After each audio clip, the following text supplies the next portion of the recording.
తెంచుకుంటే తెగిపోతుందా దేవుడు వేసిన బంధం?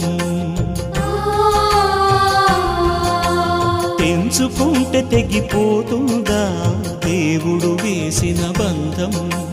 తెలుసుకో నీ జీవిత గమ్యం, పెంచుకోమానుబంధం. 7 అడుగులు నడిచిన వాడే 7 జన్మలు తోడుంటాడు. భర్తగా నిన్ను భరించువాడే బ్రతుకు దీపం వెలిగిస్తాడు. అతని హృదయం నాటి చెరామి, అగ్నిహోత్రమే అందుకు హామీ. అతని హృదయం నాటి చెరామి, అగ్నిహోత్రమే అందుకు హామీ. తెంచుకుంటే తెగిపోతుందా దేవుడు వేసిన బంధం? తెలుసుకో నీ జీవిత గమ్యం, పెంచుకోమానుబంధం.